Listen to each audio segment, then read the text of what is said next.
ஒரு பையனுக்கு sports car மேலே ரொம்ப ஆசை. அவர் பெரிய பணக்கார விட்டு பையன். அவங்க அப்பாவுக்கு வந்து ஒரு ஸ்போர்ட்ஸ் கார் வாங்கி கொடுக்கலாம் சாதாரண விஷயங்க, ரொம்ப சாதாரண விஷயம். அவ்வளோ பெரிய பணக்காரர். அவன் என்ன பண்ணுறான், அவங்க அப்பா கிட்ட ஒரு ஸ்போர்ட்ஸ் கார் கேட்குறான். இந்த டிகிரியை நல்லபடியாக படித்து முடிச்சுட்டு என்னைக்கு அந்த பட்டத்தை வாங்கி கொண்டு வருகிறாயோ அன்றைக்கு உனக்கு ஸ்போர்ட்ஸ் கார், இது என் உறுதி அப்படின்னு சொல்கிறார். பையனுக்கு நம்பிக்கை வந்துருச்சு. சரி, அப்பா ஸ்போர்ட்ஸ் கார் வாங்கி தரேன்னு சொன்னார், எங்களுக்காண்டியாவது படிப்போம்னு சொல்லிட்டு கிட்டுக்கிட்டு நல்லா படிக்கிறான். அவன் கண்ணு முழுக்க அந்த ஸ்போர்ட்ஸ் கார் சிகப்பு கலரில் ஒரு வண்டி வந்து வாசல் நிற்கிற மாதிரி அவன் கற்பிதம் பண்ணி கொண்டே இருக்கான். அவன் அந்த கற்பிதம் செய்து கொண்டே இருக்கான். இப்படி தான் அது இருக்கும் அப்படின்னு கணக்கு பண்ணி வர்றான். 3 ஆண்டுகள் 4 ஆண்டுகள் கஷ்டப்பட்டு படித்து முடித்து விட்டு அந்த பட்டத்தை வாங்கி கொண்டு அந்த அங்கியோடு ஓடி வரான். அப்பா கிட்ட வந்து அந்த சர்டிஃபிகேட் கேட்டு, அப்பா நீங்கள் சொன்னதுபடி நான் முதல் வகுப்பிலே தேறி இருக்கிறேன், இந்த பாருங்க என்னுடைய ஸ்போர்ட்ஸ் காரங்க நீங்கள் வாக்குறுதி கொடுத்தீர்களே அப்படின்னு சொன்னோடனே அவர் என்ன பண்ணுறாரு, அவனை கட்டி இணைத்து ஒரு முத்தம் கொடுத்து விட்டு ஒரு புத்தகத்தை பரிசாக அவனுக்கு கொடுக்குறார். ஓகே, நம்ம ஊரில் புத்தகம் பரிசாக கொடுத்தா எவ்வளோ கடுப்பாங்க யோசிச்சு பாருங்களேன். இந்த புத்தகத்தை மட்டும் பரிசாக கொடுத்தோம்னு வச்சுங்களேன், என்னமோ சரி தொலைது அப்படின்னு வாங்கி வச்சுக்கிற மாதிரி வாங்கிப்போம். அது பெரிய பொக்கிஷத்தை கொடுக்குறோம் அப்படிங்கிற கணக்கெல்லாம் இருக்காது. அவனுக்கு ரொம்ப ஆத்திரம் வந்தது. தந்தை ஏமாற்றி விட்டதாக நினைக்கிறேன். என்னடா இவ்வளோ தூரம் கடைசி அவர் சொன்னபடி உழைத்தோம், நம்ம அவர் சொன்னபடியே செஞ்சு முடிச்சுட்டோம். ஆனால் இருந்தாலும் இவ்வளோ பெரிய பணக்காரன் ஒரு ஸ்போர்ட்ஸ் காரங்க அன்றைக்கி ஒரு நாள் செலவு இருக்கு, அதை வாங்கி கொடுக்காம என்ன ஏமாத்திட்டானே அப்படின்னு சொல்லிட்டு கோபமாக அந்த புத்தகத்தை அந்த இடத்துல வைத்து விட்டு வீட்டை விட்டு கிளம்பி போகிறான். வீட்டை விட்டு கிளம்பி போனவன் அவன் போயிட்டு ஏதோ பண்ணி அவனெல்லாம் வந்துட்டான். ஒரு 15-20 ஆண்டுகள் அதுக்குள்ள அவனுக்கு திருமணம் ஆயிடுச்சு, 2 குழந்தைகள்லாம் ஆயிடுச்சு.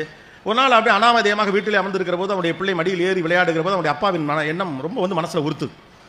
சே, இப்போ நம்ம அப்பா நம்ம எவ்வளோ ஏங்கியிருப்பாரு, 20 வருஷம் அவரை ஏதோ ஒரு காரணத்துக்காக விட்டுட்டு வந்துட்டோமே, அவ்வளோ பெரிய பணக்கார மனுஷன், இவ்வளோ சொத்து பத்தெல்லாம் நமக்காக சேர்த்தால விட்டுவிட்டோமே அப்படின்னு சொல்லிட்டு ரொம்ப மனசு உறுத்த. இடையிடையே அப்பாவின் ஞாபகம் வந்தாலும் கூட அவர் செய்த துரோகம் அவனுக்கு அழுத்தமாக உறுத்தி கொண்டிருந்த காரணத்தினால அவர் போய் பார்க்கவே இல்லை. சரி, அப்பாவை போய் பார்ப்போன்னு கிட்டத்தட்ட 20 ஆண்டுகளுக்கு பிறகு கிளம்பி தன்னுடைய சொந்த ஊருக்கு போகிறான். ஒரு 500-600 மைலுக்கு அப்பாற்பட்ட ஒரு இடம். அங்கே போனால் அந்த பழைய பங்களா அப்படியே இருக்கிறது. வீட்டுக்குள்ளே போகிறாரு. அவர் சிறு வயதில் இருந்தபோது சிறு வயது பிள்ளைகளாக அங்கே வேலை பார்த்த சில பேர்லாம் பெரிய ஆளாகி அங்கே இருக்கிறாங்க. அப்பாவுடைய போட்டோ இருக்காங்க. அப்பா செத்து போயிட்டார். அப்பா அவுட்டு. ரொம்ப வருத்தமாக இருக்கு. சை, இந்த மனுஷனை விட்டுட்டோமே, ஏதோ ஒன்று ஸ்போர்ட்ஸ் கார் கிடைக்கல, திட்டிருக்கலாம், இல்லாட்டி ஒரு வெயிட் பண்ணிக்கலாம், நீங்கள் வாங்கி தாப்பா தந்தாலும் சண்டை கண்டா போட்டுருக்கலாம், இல்லை அழுதுகிட்டு 2 நாள் கோச்சிட்டு வீட்டை விட்டு வெளியில் போயிட்டு 2 நாள் கழிச்சு திரும்ப வந்துருக்கலாம். இது என்ன மூர்க்கத்தனமான கோபம். ஒரு தந்தை இழந்து விட்டோமே, இந்த மனுஷன் நம்மளை எவ்வளோ தேடி இருப்பார் ரொம்ப வருத்தத்தோடு தந்தையின் பக்கத்தில் நின்று மனம் எதுவும் அப்படி பார்த்துட்டு இருக்க பக்கத்தில் அவர் கொடுத்த அந்த புத்தகம், அவன் கோபமாக வச்சுட்டு போன புத்தகம் அங்கே இருக்கு.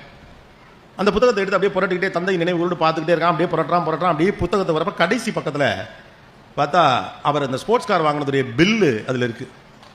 அந்த ஆளு நேராக அதை கொடுத்து போடா போய் கார் எடுத்துட்டு வரான்னு சொல்லாம அது ஒரு புத்தகத்துக்குள்ள வச்சு கொடுத்துருக்காரு. இந்த முட்டா பையன் அவசரம் கொடுக்க கோவத்தில் போட்டேன்னு புத்தகத்தை தூக்கி வீசிட்டு போயிட்டான். ஆனா கடைசி பக்கத்திலே உனக்கு வேண்டியது இருக்கிறது என்றவர் சொல்லுவதற்கு முன்னாக ஓடி போகிறவன் தன்னைத்தானே அதிகமாக கேள்வி கேட்டுக்கொண்டு முடிவுகளுக்கு வருகிறான். இதெல்லாம் எதனால் நடக்குது? முன்னெடுக்கப்பட்ட முடிவுகள். தந்தை ஏமாற்றி விட்டார். கொஞ்சம் பொறுமையாக இருந்தால் நமக்கு தேவையானது ஆட்டோமேட்டிக்காக கிடைச்சிடும். 2வது முக்கியமான விஷயம், கடவுள் நீங்கள் கேட்பதை உங்களுக்கு பிடித்த வடிவத்திலே கொடுப்பார் என்ற அவசியம் இல்லை. அது வேறொரு வடிவத்தில் உங்களுக்கு கொடுக்கப்படும். அதான் நான் சொன்னேன், நீங்கள் தேடுகிற மாதிரியே அது உங்களுக்கு இருக்கணுங்கிற அவசியம் இல்லை.